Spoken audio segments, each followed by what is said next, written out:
So hi everyone, welcome to the channel. My name is Shizuo and today I'll be talking about a different game. Today I'll be talking about Zombicide.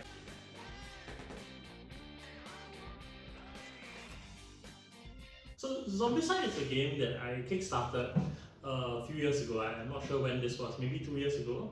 And how it plays right is that you play as a different character and you're in like this Wild West movie and you kind of just roll some dice and kill some zombies. It's a great game for people who have not played board games. You just tell them that you are in a movie, you have three actions, you see a zombie, you shoot it, or you can search the house for items, or you can just spend action to move around. The rules are actually very simple. You just need one person to know how the AI zombie moves, and then the game can run very smoothly and very quickly. I do think it's quite fun actually for new players. It's not something very in-depth, it's something that you can quite happily laugh about and talk about while you just chuck dice and kill zombies and feel good about yourself. So sometimes it's a very easy dungeon crawler. Everyone understands Western cowboys holding guns and just shooting zombies. It's not a very bad premise to understand. So with the upcoming Kickstarter coming out by Simon, should you kickstart their Kickstarter, and at what level should you kickstart it?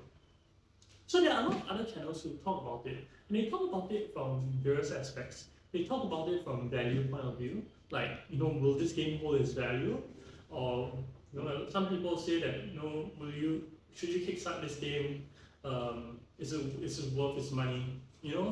And I think when you're talking about board games, if you want something for less than $100, or maybe like $50 USD, you can clearly get something that has been well established. It's in the market. But I think Kickstarter thrives off of things being new and fresh. There's a bit of a FOMO, or you just don't want to miss out on this opportunity.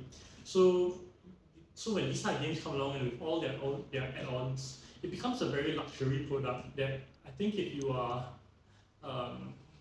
young working adult, it's quite easy to afford, and it's not too bad. However, what standpoint I'm going to come from is it a good game to have in your collection, and what are some downsides of having this particular game? So I have played this game around 5 times with maybe 3-4 groups of people, and each time it has gone on quite well. I think the overall experience is quite positive. However, because we keep playing with different groups of people, right, I end up playing the same scenarios over and over again. So I play like tutorial scenario, I played it like twice. I played scenario 1 like maybe 3 times. I played scenario 2 maybe twice. And then like some groups will jump ahead to scenario 5. And I don't think that playing it again is bad, but at the same point in time, I'm not getting through all the content for this box. And I don't see myself getting through this box. But wait, it's a Kickstarter. So how much content is there? There's a lot of content. Let me show you. So you get small add-ons like this, depending on what you buy. There are other boxes you can purchase. So some expansions which are better than others, and some which are just cash grabs that you probably still have just because you buy it all in. There's a discount.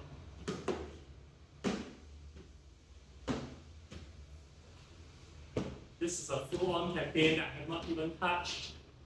And this is the Kickstarter extras. First question I want to ask, does your house have enough space for it? If your house has, great, you can keep it. But to be honest, this takes up a lot of precious space on my shelf. And I'm constantly staring at it, wondering what I should do with it. I had some great idea of having a nice display and painting up some of the miniatures and building up a wild western scene and like putting it there and being a talking point that people can kind of come and talk about and eventually play. But my house is not built for that at the moment, and I don't have time to paint everything. But I have dreams about it, But until then, it takes up an entire shelf, or 2 shelves even, of my game cabinet. Later I'll show you a photo of it. And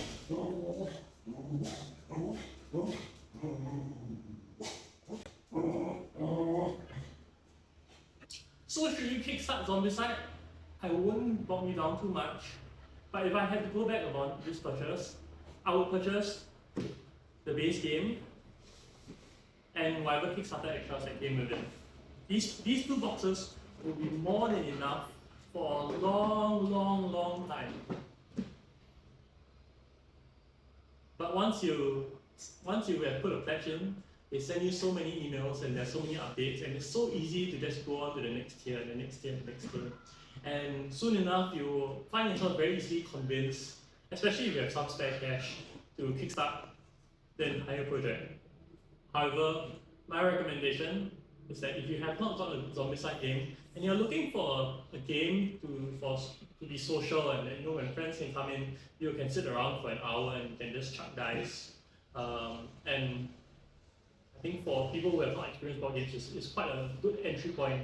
And it's not a gateway game that you hate playing. There are some gateway games which are just boring, but it's always fun to kill some zombies. So if you haven't picked up a Zombicide game, I do recommend checking out the upcoming Kickstarter and look at the base pledge and don't look at anything else. So I hope you enjoyed this video. If you enjoyed me talking about other board games, do write in the comments. I will talk about some of my favorites to come as well. See you!